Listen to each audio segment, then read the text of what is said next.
Do you need encouragement to turn tragedies into your own triumphant life story?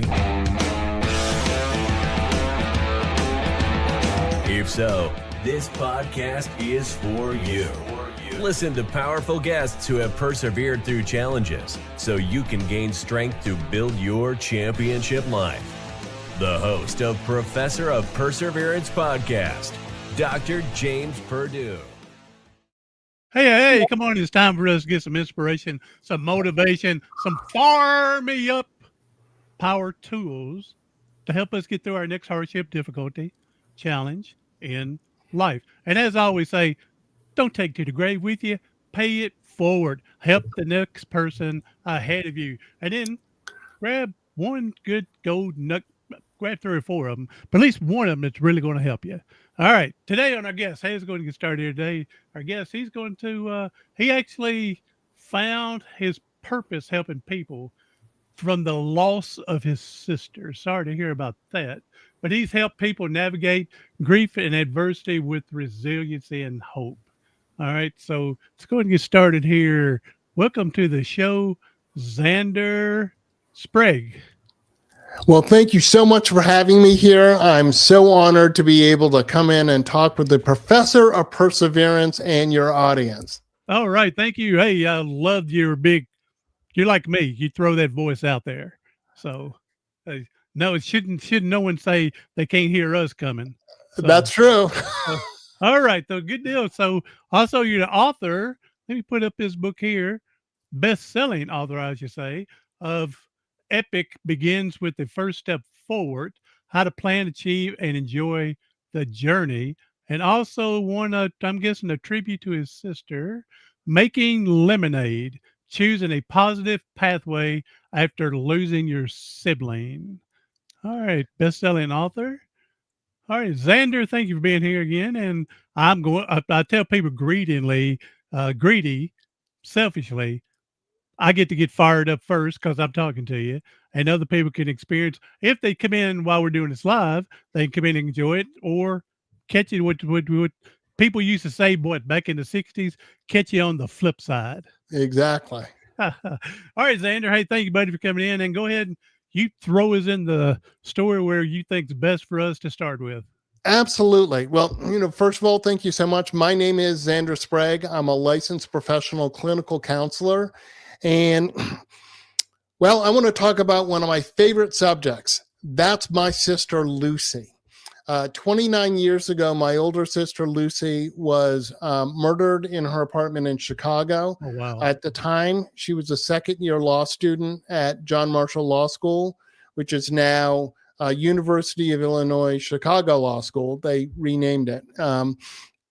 But there were many things I thought I would face in my life, but I can assure you that homicide, murder was not one of them. Oh, yeah. And I was 28 at the time. My sister was 30. And, I remember so clearly that phone call from my dad. And I remember how my own reaction of just literally going numb. And at the time, I live in California now, but at the time I was living in Boston. That's where my family is from. And I'm like, all right, I got to drive in and see my parents. And as I was driving in, I was thinking about all the things that I was going to have to do. And like most children, I completely underestimated the resilience of my own parents. Oh, yeah. And so I figured they would. We don't think about them going through a lot of stuff, huh? No, we see them just strong, absolutely. as we're growing up. And I obviously knew that losing a child is really the worst possible thing a parent can go through. And so I figured they'd be catatonic in the corner, and I was going to have to do everything. Mm-hmm.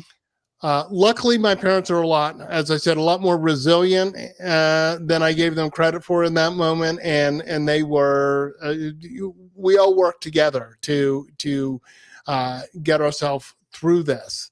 And, there was so many things I've learned in the last 29 years.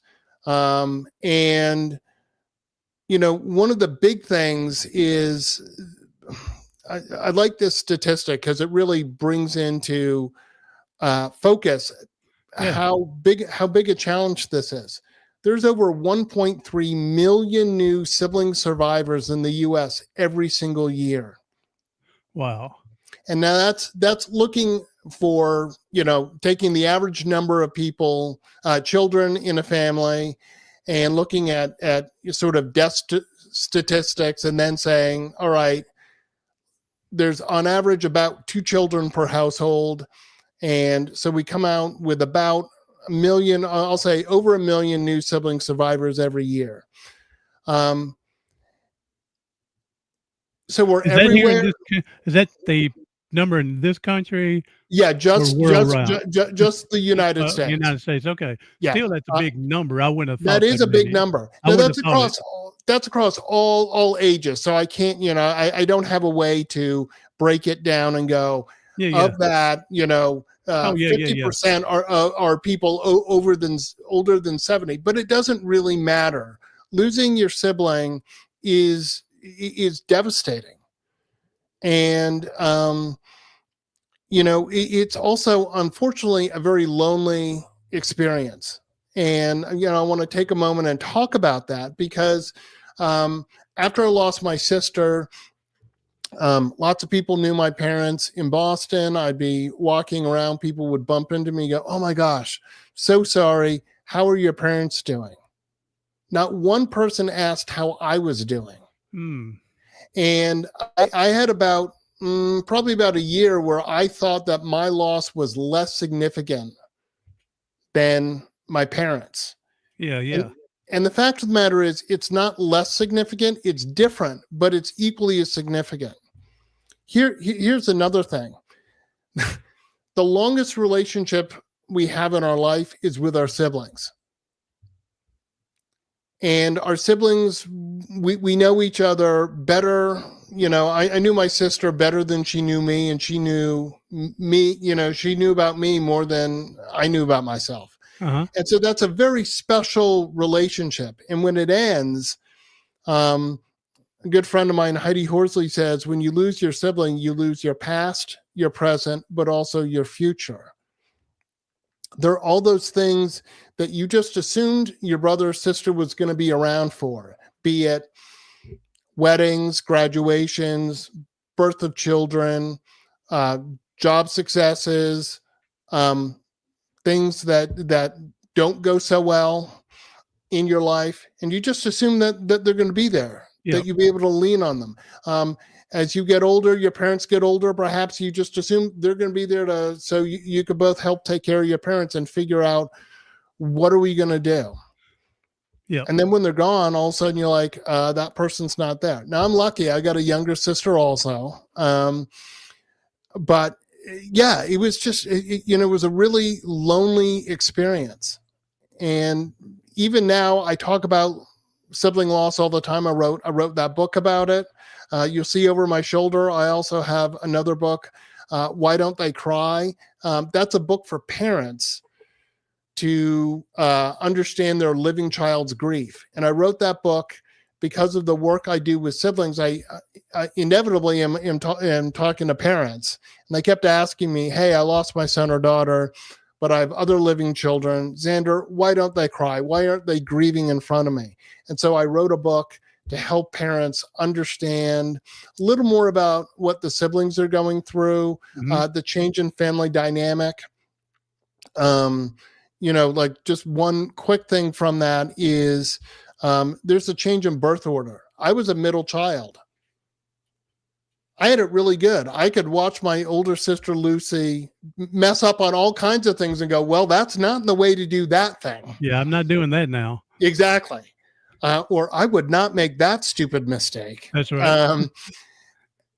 Now you're the But now I'm the oldest. And you're I'm the oldest. Yeah.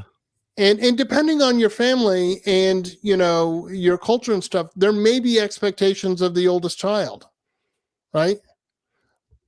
Luckily, there weren't, that many expectations in my family, but all of a sudden it's up to me. I'm the one who's blazing the path. I'm the one who my parents are looking to for certain things. that they've been looking, to Lucy for. And I'm 28 and I'm like, I don't know how to do this job. Yeah. Hey, stupid question here. Do you feel now that Lucy's gone, now you like I said, you're the older sibling, but do you feel more responsibility because of being a man Um, or just because being the older sibling? I think just being the oldest child now, I feel a responsibility. I mean, certainly as a man, I'm like, oh, I have certain things that I should be doing and stuff Yeah, like but, that. most But I don't men, know that they wanna take changed. charge and do everything and, like you said, on their own, and they're the Lone Ranger, basically, except Tonto's watching behind, but most men are like that, so, I just wondered, did you feel more pressure because of the man, older sibling now, or just because 'cause I'm older now? I just because I'm the oldest, I'm Yeah. the oldest child. I think I always felt a responsibility, and I think there's things that And you've got your to parents grieve. expect. Yeah, and you've got to grieve a lot different. I mean, the loss of the sibling. I lost my younger brother 2 weeks before he turned 38, but it's because of his alcoholism finally caught up with him, which is Definitely, different than murder. Like, absolutely, but yeah, I mean, everybody grieves differently, yes, but also it's got to be grieving from the scenario you're put into. absolutely. And look, there are there's obviously a multitude of losses. Now, someone who, if you have a sibling who's had a long-term illness, so you sort of all understand that, you know, not to be morbid, but we don't expect that this person is going to make it to Yeah, yeah, 75, yeah. With right? the Like long you term, just, yeah, they've accepted it. Parents doesn't necessarily make it easier. Um, Loss to substance abuse, alcohol, drugs, whatever, mhm, never easy, but also not necessarily uh, shocking, yes, yes, because you're like, I understand, like you understood your brother had some serious issues. Um, you're like, there is, you've entertained the idea that it's possible that the alcoholism will end his life prematurely. Doesn't make it, and again, does not make the loss any easier. no, But you just sort of, there's like anything. There are things that I had to, all of a sudden, one day she's there, the next she's gone. But I didn't have to watch like someone who's sick. Let's say you have a sibling who's got cancer, and so you watch this slow decline, and it's just so hard to see them yeah. losing ground and not able to do stuff and just looking worse and worse. So there's good and bad on both sides Oh, on yeah, exactly. how your loss is. Um, you know, But the long losing your term illness, whatever it is, sickness or the alcoholism, again, it's inevitable. It doesn't make the pain any less, but at least you see it. yeah, It's on the way and gives you a better chance to prepare. When someone just like my father, he just dropped dead at the hospital. My mom went to go pick him up to bring him home, and he was getting ready to eat dinner or lunch, and all of a sudden he dropped dead right in front of her. right. And where again, your sister, all of a sudden unexpected. So it's harder to accept it when it's a surprise. Not accept it, but you know, to deal with it. Absolutely, And let absolutely. me ask this dumb question. I'm assuming the murderer got caught and was sentenced properly. Well, that there's an interesting story there. Yes, they did. They did catch the man who killed my sister. He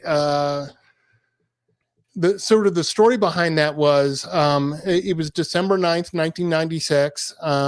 Normally, my sister left her apartment about 7 a.m. to go down to the law school and might be back at 5 or 6 in the evening. But it was exam time, so she happened to be in her apartment. Um, the man who killed my sister was a maintenance worker in the building. Okay. He is, and again, some of this is speculation, but he basically let himself into her apartment to do what we believe would be a petty theft because he believed she wouldn't be around. And she was there. They surprised each other. He ended up strangling her and jumping out her 4th floor window to a 2nd floor roof. He broke his ankle in that jump. And he happened to have a monogrammed hand towel of hers on his person. So he said he got blown off the 13-story roof, but the police knew that was a lie because he would not have had such minor injury. They looked up and saw an open window, and it's Chicago in December, and it's like 20 degrees out. They're like, yeah, no. This sounds like one of those 48-hour mysteries I watched. Absolutely. Absolutely. And so they had him right away. There was honestly never any question who did it. And 10 days later, he hung himself in the Cook County prison. Okay. So my parents and I and my sister did not have to go through what would have been a very public trial because at the time, my father was a sitting district court judge in Massachusetts. Okay. So, and this guy had spent 8 of the prior 10 years in Joliet State Prison, at a 4-page rap sheet. And so doesn't take much to go, sure, court TV would love the fact that judge's daughter gets killed by ex-con, right? Oh, yeah. I mean, they can't, Law and Order couldn't write that. So luckily we didn't have to go through that. And I guess because my dad was a judge, I was aware of what I'll call the vagaries of our judicial system. I think our judicial system is honestly the best in the world, but there's absolutely vagaries. There are things that if stuff isn't done right, all of a sudden convictions get overturned. And I was very worried. A lot of the people in the public defender's office were actually graduates of John Marshall Law School. So we're like, are we going to get someone whose job is to defend this guy, but just sadly doesn't do their job well enough because they're like, oh my God, one of my alumni got killed. The thing is, we got a great system. It's not a perfect system. No. But it's the greatest compared to other countries. Absolutely. And so we did not have to go through that. And what would have inevitably been an incredibly, as I said, very public, but also a very long process because it would have been a capital murder case because the Felony Act rule, which if no one knows what that means, is if in the commission of a felony, i.e. robbery, breaking and entering and robbery, someone dies, it's as if you premeditated it. So it's treated as if it's a first-degree murder. Oh, okay. And that's how this case was going to be tried. And at the time, Illinois had the death penalty, so it would have been a death penalty case. And so not only if we got a conviction and he went to jail, we would still have a very long time of, appeals and all of that. So like you're never really done. You just have to keep going back and reliving all of everything over and over. Yeah. And luckily for myself and my family, we didn't, we just sort of, it was done, Yeah. So that was really hear about with your daughter and with your sister that went on like that. And so let's move on with your recovery, how this again became your purpose and using it to help other people. Well, it's funny. The whole, I must say I've written 3 books but I'm a talker, not a typer. So if you ask me in college if I'd write a book, I'd be like, no, absolutely not. But here I am. My Making Lemonade book came about because I was having coffee with a friend of mine who just lost her brother. And she said, before I met her, she goes, I was just over at Borders Books, and there were lots of books about loss of a parent, loss of a child, but nothing about loss of a sibling. As I was walking away, I thought, well, I know that. I could write a book about that. And so I sat down and, I dictated the book. I started to try and write. I'm like, no, this isn't going to work. Oh, I What hear am I you. going to do? So I'm like, well, I like to talk. Let me just talk out my ideas. And I got them transcribed. And my idea was to share sort of my journey of losing Lucy and the things that I learned. And I was also lucky enough to get 5 of my friends who had also lost siblings to answer these 28 questions about their loss and subsequently. Mhm. So that's in the book. And then, so I finished writing the book. I told people I was coming out with a book for 5 years, but I was doing nothing for it to come out. I hear you. And I was afraid to put it out. I didn't see myself as a writer. I had all kinds of feedback through school that I wasn't the greatest writer in the world. So I was like, why would anyone want to read this? But I got tired of hearing myself say, I'm coming out with a book. And I didn't want to be that person 20 years later. Oh, I'm coming out with a book. And people are like, yeah, right, Zander. So I got brave. I took an epic step and I got the book published. And a funny thing happened. People started telling me that they found the book helpful, that they liked it. But honestly, for the first, 6 months, 9 months, in my head, I would have believed more if they told me it wasn't worth the paper it was printed on. Oh, yeah. Than that they liked it. But I'm like, okay, all of these people around the world can't, all be putting me on. They don't know each other. Exactly. I don't know this person. So they're not conspiring for anything. Yeah. So, yeah, my first book I wrote, it took me 12 years to finally get it out. So, yeah, I know what you're talking about. Just kept putting it off because who would want to read my story? Who would want to? But put it out there. You're helpful.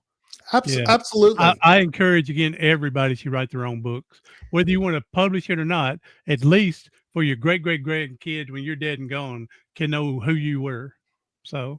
Absolutely. And through that, as I say, I'm just a little busier because I'm doing the work that I need to do, and I'm doing some work for Lucy. And one of the things my family did is we created a foundation in her name. And I can tell you that it feels so much better to do good things in Lucy's memory than to just focus on, the dot that was the end of her life. Yeah. I say to people all the time, celebrate the rainbow that was their life, not just the dot at the end. Lucy lived for 30 years, right? If all I do is focus on the fact that she was killed, I'm negating 30 beautiful years where she did all kinds of wonderful things. That's right. Now, let me be clear. I love Lucy very much, but I am not here to canonize her. There were times where she was not a particularly nice older sister. That's the way the siblings are sometimes. They are. Unfortunately, when a sibling dies, all of a sudden they get canonized and they can never have done any wrong. And parents sometimes say, well, your brother wouldn't do it that way. My answer to that is, well, we will never know. And I can't compete against a dead person who could never make another mistake. That's right. So, yeah. My brother, he'll tell people, they'll say, hey, James is whatever, talk good about me. He says, hey, I grew up with him. We slept in the same room till we were 12. I know how he was. Exactly. And I always say, tell the good stories. Also tell the not so. Yeah, I agree with paint that person as they were. There were times my sister was really mean to me. There were times I was mean to her. I'm not saying that I was saintly at all.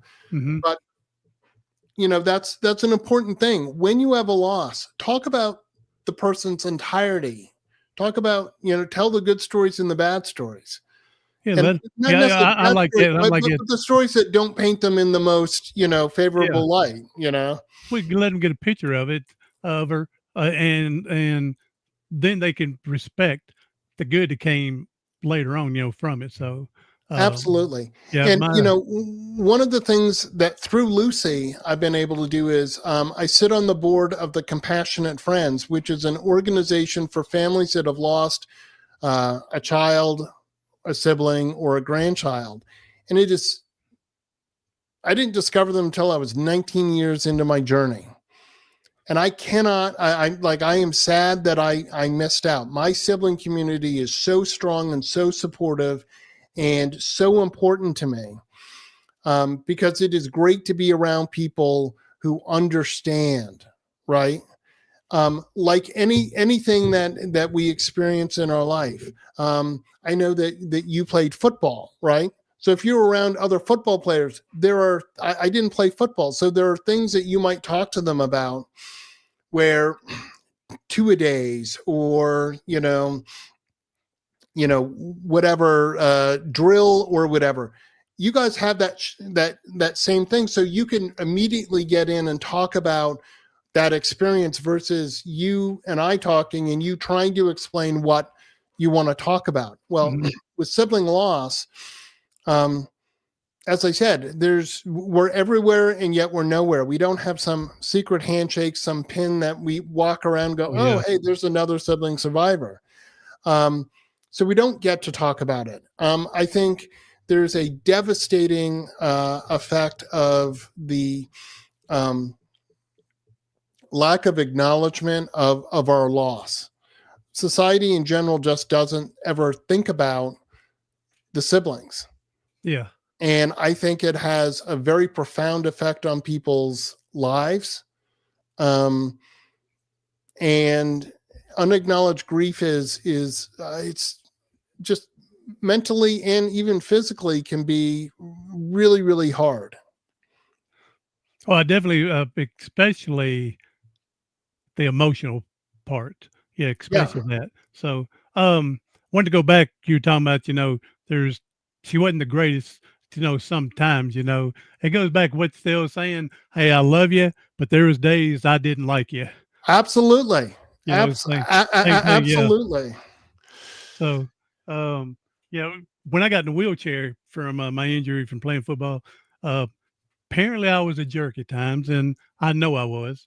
And my older brother got upset one time with me, and I don't know the whole detail where guys are going, but all of a sudden he poured a whole gallon of Gatorade on my head and all over me because of me being a stupid ass. Mm-hmm. And so, it was days like that to go, yeah, maybe I need to not take being paralyzed so personal to them, be thankful and grateful that they're helping me. Absolutely. Yeah. So, but it took him pouring a gallon of Gatorade for me to realize, wake up and stop before you end a real good thing. Absolutely. And it's the sibling relationship is so unique, right? And with your brother or with your brothers, when you guys get into arguments, do you start off like kind of like gently, or are you swinging for the fences, throwing the haymakers? Back in the day before I got in the wheelchair, we're throwing the haymakers. Yeah, but even the verbal Now, haymakers, right? But now it's, it's more of the smart ass mouth, Absolutely. So, But whether it's a physical or more importantly the verbal, right? When you get in an argument, as I said, your brother better than he knows himself, and he's got the dirt on you, you've got the dirt on him, and when you start to argue, you are going for that knockdown comment. And we know, and you were saying things, so much about him, and you are pulling all of that out. You're going, I'm going to say this thing because I know it really bothers him. Yeah. Yeah, we definitely know what buttons to push. Absolutely. So. Absolutely. And look, I'm a firm believer that no matter your relationship, your sibling is, for better for worse, one of your best friends. Mm-hmm. Why? Because you both know each other, you're always there, and there is that expectation that you are going to have each other's backs. I totally get there's strange stuff, especially when one of the siblings has substance abuse. There's lying, stealing, there's just all kinds of stuff. But I've talked to so many siblings sibling survivors who've lost, they lost a sibling to drugs, and they're like, I told them that was it. I wasn't going to do it. I'm like, but if they really needed you, would you show up? They're like, of course I would. Oh yeah. The old blood is thicker than water thing. Absolutely. So, and no matter how many times your sibling, does you wrong, I'm still, if they really needed me, I'm going to show up. I'm just going to put that to the side because they need me. That's right. And when that goes away, when you don't have that anymore, and you're not getting any acknowledgement of your loss, it makes it really hard. You really start to question whether, as I said, whether your loss is meaningful. And I'm working hard to try and change the conversation. So it's not just how are your parents, but how are the kids doing? How are the siblings doing?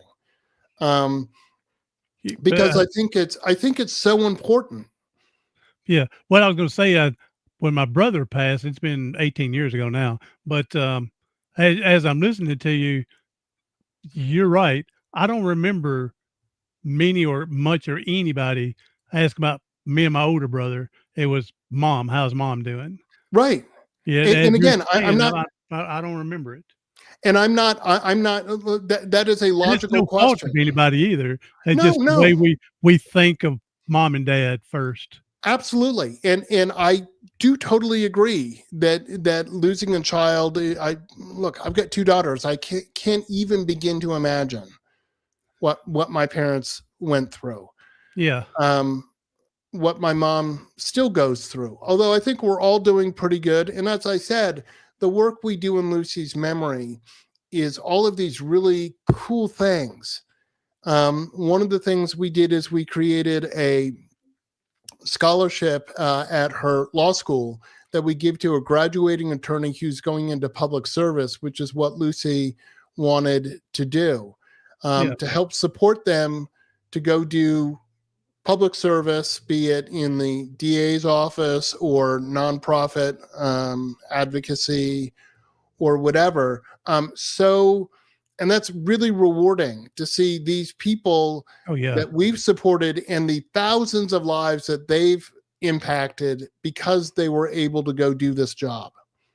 Yeah, good deal. Yeah, I'm glad that you're, what did I say earlier? Her legacy, leaving, and for her, for other people to be able to pick it up and learn from her. Absolutely, and like that. So, let me ask the question here now, because I'm looking for the instant motivation. You got a 97-3 rule. I do. The 97-3 rule. Look, I am a firm believer that most days, 97% of your day is good, and up to 3% isn't so good. Now, obviously, we all have days where it's more than 3%, but in general, 97% of your day is good. And so I like to sort of demonstrate it this way. So I'm going to ask you, in high school, what was your least favorite subject? All right, Miss Bacon, I hate to put this on you, even though I got a different story, Miss Bacon, but English, isn't that a shame? I'm like you, I've written a few books and I'm thinking, who would ever read it, because I failed English. Yeah. Okay. So I have a question for you. If you got a 97 on your English test in high school, how would you feel? Everybody would have assumed I cheated somewhere along the line. So, no, it also, again, since I didn't like it, I got a 97, boy, I'd be higher than a kite. Yeah. And your parents would be excited. You'd be telling all your friends. Would you be complaining about the 3 points you didn't get? That's right. That's right. And so I look at all of our days and I go, there's so many things that are going right. Sure, there are things that don't go right, but why do we focus just on that 3% that isn't going right, and somehow forget conveniently that 97% of it is actually really going well, right? Look, there are things, and we both woke up this morning. Not that we didn't expect to, but that's a really good way to start the day, right? Hey, that's right. And so there's something that went well. I get to be on this podcast. There's something that went well. You were having some technical issues before we started to record. Is that how you focus on your day? Oh, how was your day? Oh, the headphones didn't work. Well, yeah, you could say that, but maybe there's so much other stuff that went well. You can acknowledge it, but let's not forget that there's so much more good out there. Don't just focus on the bad. And let me just take it quickly, just one step further. In baseball, someone gets into the Baseball Hall of Fame because they have a lifetime batting average over 300. That is incredible. But let's say you and I are doing... Your name is Pete Rose and Shoeless Joe. Exactly. But if you are... Let's say we're doing some kind of work, our profession, stuff with family for 9 hours a day. And for you to have a Hall of Fame day, you only have to get 3 hours right. That's right. Have a Hall of Fame day. Because that, look, that lifetime batting average over 300, that means that 66% of the time you didn't get it right. Only 3 out of 10 times to the plate did you get some kind of a hit. That's right. That's right.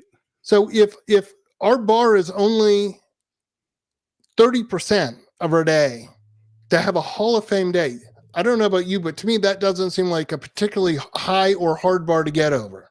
You would think we could hang in there like a hair in a biscuit, right? You would. So, hey, I'm a Pete Rose advocate. He needs to be on, okay? And Shoeless Joe, I don't know the whole story in that, but he needs to be in as well. And so, all right, baseball, they're both dead and gone. Now let's do something to let the family be proud of them. All right. Absolutely. So, but let me go back. I don't want to leave people thinking I hate Miss Bacon. It's not the Miss Bacon, just the class. When I got injured with me and I'm paralyzed in the hospital, of all the teachers there, my baseball coach when I played high school, he came, and Miss Bacon came and visited me. That's the only teachers that came to the hospital. Not that I was expecting them, but Miss Bacon came. And 30 years later, I found her to tell her, thank you for coming in. Oh, that is so nice. I remember that. And so, Miss Bacon, it's not you. I just wasn't fond of English. There you go.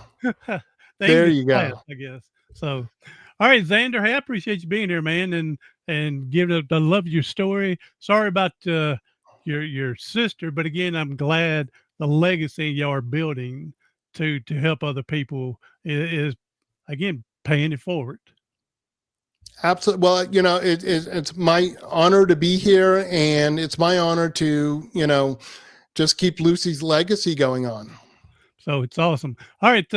Hey, give us social media websites, anything, how to get hold of your books for people so they can get hold of you. Sure. If you go to epicbegins.com, you can find my book. You can find everything about me. If you are like, hey, I want to listen, I also have a podcast called Epic Begins with One Step Forward. You can listen to it there. Social media, Epic, Instagram, Epic_begins, YouTube, just put youtube.com @epicbegins. And again, if you just Google Zander Sprague, I am not hard to find. And Sprague, SPRAGUE. That's it. So, and yeah, with your podcast, and I've lost sibling, I can be on your show next. Absolutely. Right. There we go. Now we're going to work it out. So, no, but I appreciate you being here. Again, like you were saying, you could have took the 3% loss with your sister and just hung on that 3%. But instead, you take the 97% to make it a positive, to help out other people and keep her story alive and legacy and everything. So I'm really proud that you took the step to do that. Thank you so much. All right. We're going to need to move on here. And everybody else, thank you for coming in. Share us out with someone else. Zander, again, thank you for being here. And I'll be waiting for your invite to be on your podcast one day. Absolutely. Everybody else, I'm Dr. James Purdue, the professor of perseverance. And before I get out of here, I've done it before. Just remember, Zander, we know that people are hurting and struggling today. If you can leave us with a positive message. Absolutely. So if you've experienced loss, what I want to encourage you to do are a few things. First of all, celebrate the rainbow that was their life. Remember all of the good stuff who they were, what they did. Celebrate that. I think it's also really important for you on your own journey to realize that there is no one way to do it. There's not a correct way to do this. Your journey is your journey, but make sure that you reach out and get support because, as the compassionate friends say, you need not walk alone. You don't have to do this alone. Talk to your friends. Tell them what you need. Encourage them to keep calling you, even if you decide you don't want to go out today. Doesn't mean you don't ever want to go out. So just remember who they were, celebrate who they were, and make sure you take care of yourself. Amen, brother. Definitely take care of yourself because you can't help no one else if you're not helping yourself. So, and I'm a big believer, like you said, ask for help. People out there, they want to help you, but they don't know what to do if you don't ask them. So, all right, good word. I appreciate that, Zander. Everybody else, we'll finish it up here. Do something. I'm Dr. James Purdue, the professor of perseverance. Do something today, tomorrow, something next week that's going to help you persevere past your